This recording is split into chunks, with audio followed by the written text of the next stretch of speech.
Coucou. Ah que coucou. Et salut à tous. Oh non. Oui, ah si. Et salut à tous, bienvenue dans ce nouveau vlog débrief.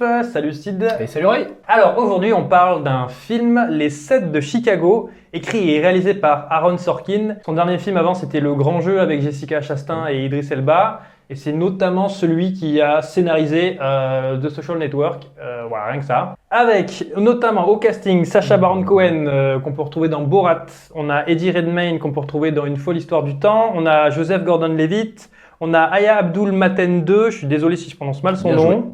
Jérémy Strong et on a une pléthore de personnages.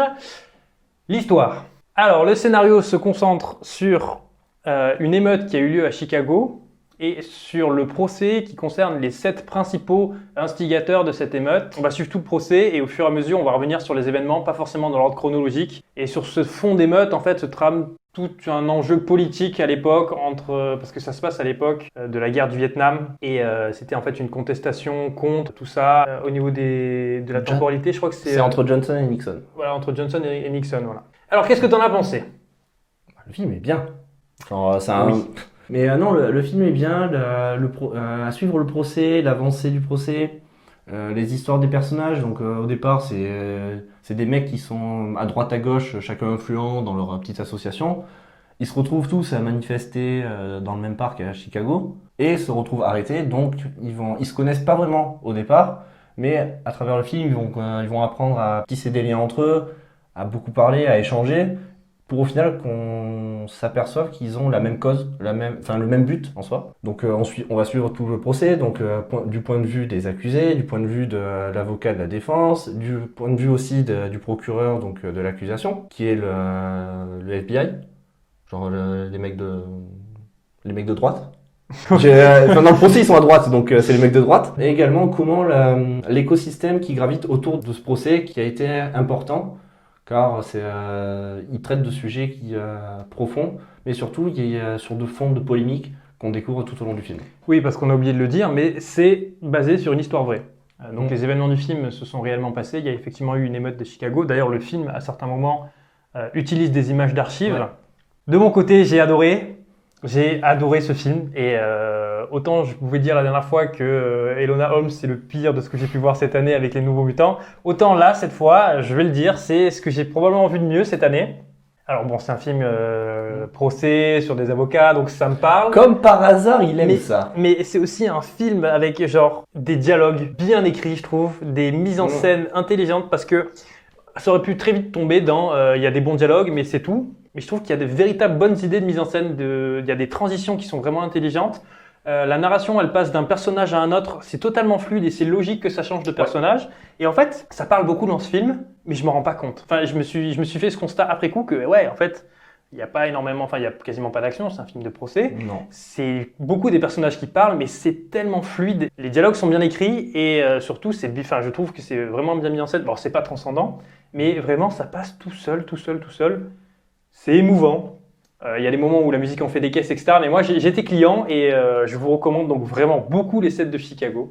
Allez, là, on va rentrer un peu dans le détail. On va pas faire de partie spoiler, mais on va juste développer un peu plus le film.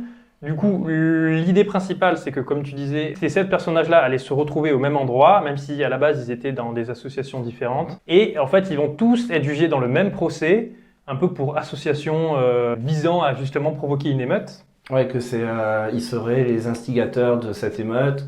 Donc, en rappelant les faits, émeute qui a confronté donc des militants hippies, gauche radicale comme ils sont appelés dans le film, anti-guerre quoi, anti-guerre, anti-gouvernement, enfin la totale, face aux policiers de Chicago. Émeute qui, comme on le rappelle, a été assez sanglante à Chicago.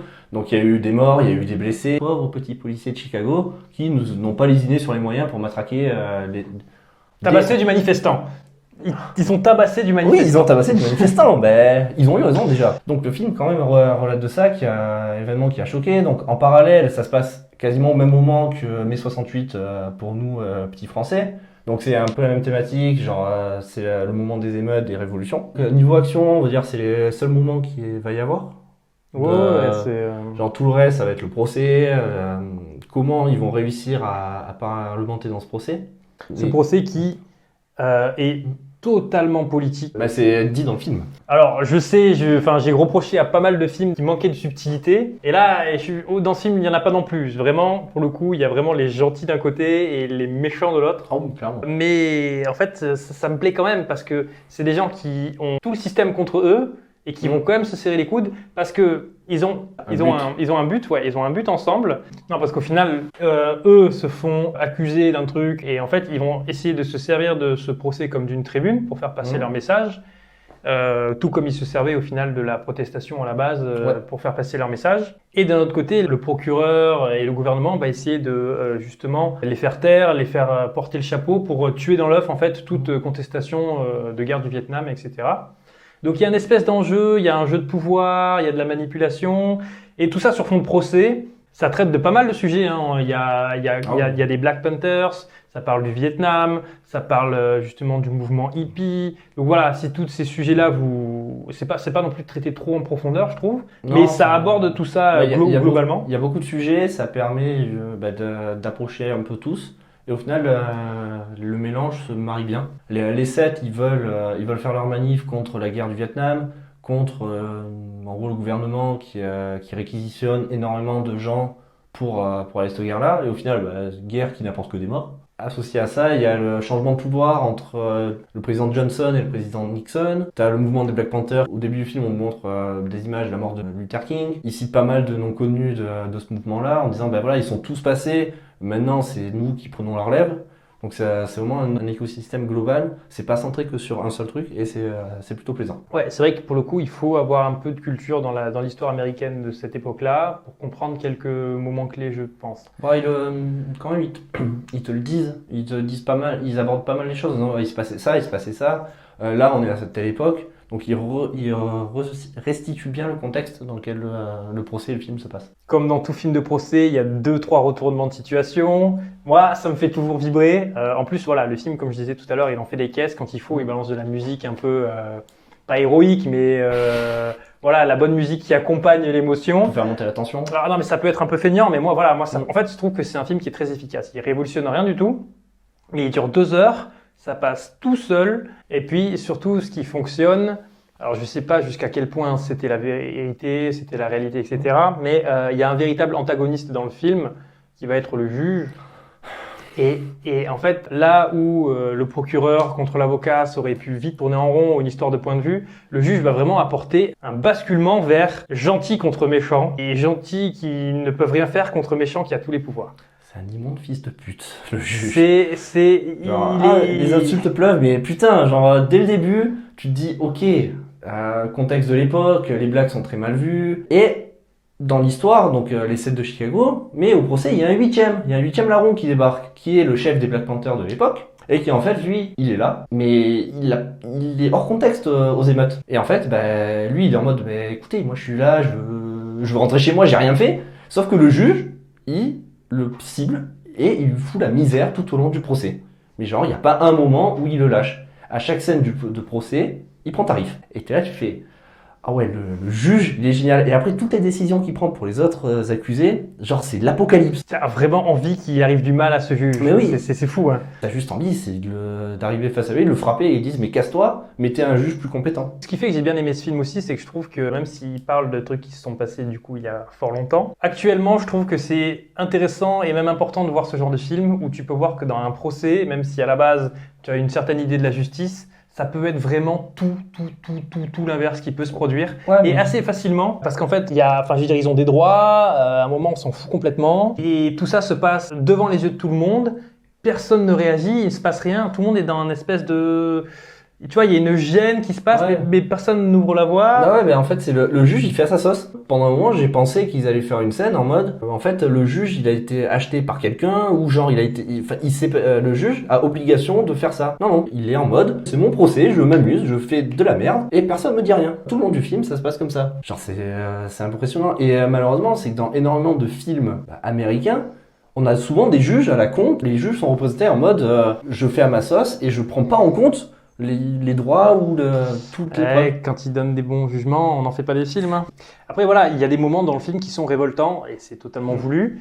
Et c'est ce qu'on est censé ressentir, c'est ce qu'on ressent, c'est pour ça que je dis que tout fonctionne. Ce qui fonctionne également, du coup, vu que j'en disais, il n'y a pas beaucoup d'action, c'est un film qui est centré sur les acteurs. Et qu'est-ce qu'ils sont bons ces acteurs. Ah oui, il n'y a rien à redire sur leur jeu. Sacha Baron Cohen m'a régalé tout au long du film parce qu'il a ce personnage d'apparence très conne et qui est tellement pas con en fait. Ouais, mais ça représente, ça représente, je pense, l'époque. Une volonté d'en faire un cliché vivant. Ouais. Et surtout que dans ces mouvements-là, les mouvements hippies ou autres, on disait ouais, c'est les chefs, comme ils disent, ils vont baiser à droite à gauche, ils vont faire que fumer de l'herbe.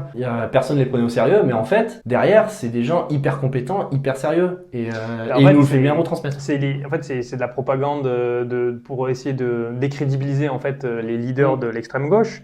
Essayer de dire qu'en fait c'est que des hippies qui fument des joints, etc. Mais j'ai bien aimé parce que les personnages sont pas caricaturaux. Et ils sont tous faillibles à un moment. Ils ont tous des mauvais points, mais ils ont tous des bons points. Notamment le leader plus modéré du leader des jeunes démocrates, je crois, qui est joué par Eddie Redmayne. Par Redmayne. Voilà, c'est pas en fait, c'est un personnage complexe, tout comme celui de Sacha Baron Cohen. L'avocat qui défend tous ces gens-là, pareil, il est faillible, c'est pas le ténor du barreau absolument incroyable, etc. C'est des gens. Bon après c'est la vraie vie aussi, c'est peut-être pour ça, mais moi j'ai cru en chacun de ces personnages-là et j'avais envie qu'ils s'en sortent tous. Joseph Gordon-Levitt en jeune procureur propulsé là m'a régalé parce qu'en fait il arrive très bien à jouer ce mec coincé du cul, mais propre sur lui. Il a rien à se reprocher, il est là, il fait son métier, il a été conseillé par le FBI auprès du gouvernement pour mener à bien cette accusation-là, et il le joue parfaitement bien. Il joue le petit toutou. Enfin voilà, les acteurs, et en fait il fallait bien ça, donc bravo à Sorkin pour sa direction d'acteur, et pour ses dialogues. Et le début, il y a énormément de personnages à présenter en même temps, puisque du coup il y a les 7 qui sont jugés, plus tu as l'avocat, plus tu as le procureur, plus tu as le juge, donc ça fait beaucoup de monde, et je trouve que le film s'en sort admirablement bien. C'est un montage très très très dynamique au début, donc effectivement tu peux avoir l'impression d'être un peu noyé, mais au final, voilà, moi rien qu'avec le début, le rythme qu'il y avait, il se passe quoi? Le premier quart d'heure, je l'ai pas vu passer, j'étais en mode waouh, dès le premier quart d'heure, je savais que j'allais aimer. Ok, pour le début, il veut forcément, il y a 800 personnes à présenter, il va les présenter toutes rapidement, mais tu vas arriver, tu vas dire ok, donc on va voir Eddie Redmayne et son pote pendant 15 secondes, il va faire son petit discours, hop, tu switches sur un autre. Puis un autre, t'as 800 noms qui apparaissent à la tête, genre en fait, au bout de 10 minutes, j'étais en mode ok, c'est quoi les noms des gens? Genre, tu sais qui c'est parce que tu les as vus en action, mais t'es en mode PTDR, t'es qui en fait? Genre, parce qu'il y a trop de gens. Non, mais c'est impossible de retenir tous les noms, surtout pour nous qui ne les connaissons pas. Parce que surtout parce qu'ils sont amenés à la chaîne en mode un tel, hop, on passe sur lui, on passe sur lui, on passe sur lui. Ouais, mais tu vois, dans le premier quart d'heure, tu sais qui est qui. Tu sais pas leur nom. Et après, tout au long du film, les noms reviennent. Et du moment que tu sais, quand quelqu'un parle de quelqu'un d'autre, tu sais de qui il parle, c'est bon. Et je trouve que le film réussit ça. Tu vois, genre, à la Suicide Squad, où ils te font genre 3 minutes par perso et en fait, tu as l'impression de voir une bande-annonce avant qu'au bout de 45 minutes, le film démarre. Là, en un quart d'heure, tous les enjeux sont placés. C'est pour moi, encore une fois, voilà, une réussite du film, c'est qu'il y a pas mal d'infos qui sont données en un court laps de temps et en fait, tout au long du film, tu te dis « Ah putain, d'accord, wow, tu te rappelles certains trucs, des petits retours en disant « Ça fait écho à ce qui a été dit au début, donc c'est une bonne construction. » Rien n'a été... Il y a des moments dans le film où moi j'ai fait « Ah putain, oui !» Ce qui est, quand tu arrives à faire comprendre aux spectateurs ce que les personnages sont censés comprendre, ça marche. Pas comme dans Elona, hein, où c'est « Ah, j'ai compris ça !» et du coup... Enfin bref. Du coup, moi, c'est mon film préféré de l'année pour l'instant. C'est vraiment, ça passe tout seul. C'est sur Netflix, si vous voulez le voir. Moi, je ne saurais trop vous le recommander. J'aime tous les acteurs. J'aime le réalisateur, j'aime ce qui est aussi le scénariste. J'aime quand ça parle, j'aime comment ça bouge, j'aime comment c'est monté. C'est pas le meilleur film du monde, objectivement, mais subjectivement, c'est... Voilà. Moi, pour l'instant... Très bon film, ça rien à reprocher. Genre, on est pris dedans, on a envie de voir la suite, on a envie Enfin, on vit avec. Genre, il n'y a pas... Peut-être... Non, il n'y a pas vraiment de moment où c'est plat, où on se dit... Ouais, je sais pas si finalement, non, parce que, comme tu disais tout à l'heure, le fait qu'il y ait beaucoup de paroles, beaucoup de dialogues, mais que ça soit bien écrit et bien joué à l'écran, en fait, c'est fluide. Du coup... Puis il y a de la joute verbale entre personnages, tu vois, et donc il y a de l'enjeu dans les dialogues. Alors, en étant distribué sur Netflix, c'est sûr que ça va pas plaire à tout le monde, parce que les publics que cible Netflix, qui sont vachement différents et vachement variés, ça va toucher quand même pas mal de gens qui peuvent se dire oh bah une enquête, un procès, ah ça relate de faits réels, oh, allez pourquoi pas, ah ça parle de ça, ok, donc ça touche des sujets sensibles, ça va plaire à certains. Ceux qui aiment les acteurs, ils vont se dire allez, ils jouent très bien dedans, je peux me lancer dedans. Donc il y a plein de petits trucs qui vont toucher le public. C'est peut-être pas le film phare de Netflix qui sort, mais ça va quand même grappiller à droite à gauche assez de gens pour en faire un bon succès. Moi, plus de films comme ça, il n'y a aucun problème. Plus de ça. Donnez-moi plus de ça. Bah voilà, on a à peu près tout dit. Ouais. Donc c'était notre avis sur Les 7 de Chicago ou The Trial of the Seven en VO.